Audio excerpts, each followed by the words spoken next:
বেনাপোল পুটখালি থেকে সকাল 10টার সময় আমরা শুনতে পারি 2টা লাশ উদ্ধার হয়েছে। তারপরে তারা আমার দিঘিরপাড় গ্রামের একজন ছিল, আমার বাড়ি দিঘিরপাড় গ্রাম।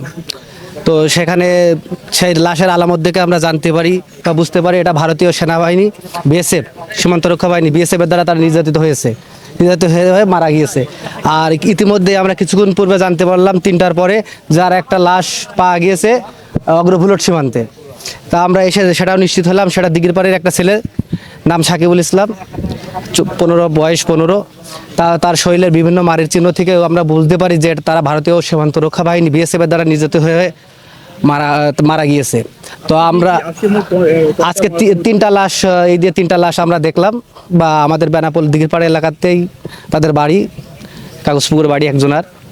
তো আমরা 3টা লাশ দেখতে পেরেছি এই বিএসএফ এর দ্বারা নির্যাতিত। তা আমরা বাংলাদেশ সরকারের, ডক্টর ইউনূস সরকারের কাছে এটার মানে আমরা দাবি জানাচ্ছি যে এটা সুষ্ঠু তদন্তের ভিত্তিতে এই ভারতীয় সেনাবাহিনীর, বিএসএফ এর, সীমান্ত রক্ষা বাহিনীর, বিএসএফ এর যেন সুষ্ঠু তদন্ত করে বিচারের আয়ত্তায় আনে। এটা আমাদের এই বেনাপোল গ্রামবাসীর পক্ষ থেকে আমাদের সবার আবেদন যে তারা এইটা যেন সুষ্ঠু তদন্ত করে, তারা ফিলারি হত্যাকাণ্ডের মতো যে তারা আগে হত্যাকাণ্ড ঘটিয়েছে আমরা তো আগেও দেখেছি। তা ভারত সরকার আমাদেরকে জরিমানা বা বিভিন্ন সময় বিভিন্নভাবে তারা আমাদের তদারকি করেছে। তা এখন যেন এটা সুষ্ঠু তদন্তর মাধ্যমে, ঠিক আছে, এটার যেন সুষ্ঠু বিচার হয়। 5 ভোল্টে পেলাম, এখন এইভাবে লাশটা নিয়ে বাড়ি যাবো। কে হয় আমার নাতি ছেলে, আমার বড় ভাইয়ের ছেলে। ঘটিকার সময় 5 বুলট বিজিবি ক্যাম্পের কমান্ডারের মাধ্যমে সংবাদ পাই যে 5 বুলট এলাকায় ইসামতি নদীতে একটি অজ্ঞাত পরিচয়ের লাশ পড়ে আছে। উক্ত সংবাদের পরিপ্রেক্ষিতে আমার জরুরি ডিউটিরত অফিসার ফোর্সকে প্রেরণ পাঠাই।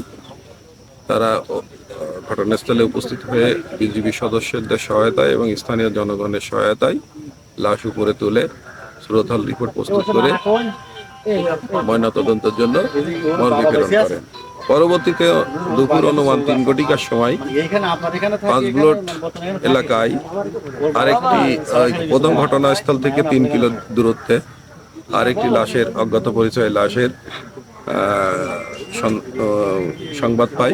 উক্ত সংবাদের পরিপ্রেক্ষিতে আমার জরুরি ডিউটির অফিসার এবং আমি নিজেই ঘটনাস্থলে উপস্থিত হয়ে বিজিবি সদস্যদের সহায়তায় এবং স্থানীয় জনগণের সহায়তায় ইসামতি নদী থেকে লাশ উপরে তুলে সুরতহাল রিপোর্ট প্রস্তুত করে ময়নাতদন্তের জন্য মর্গে প্রেরণ করা হয়।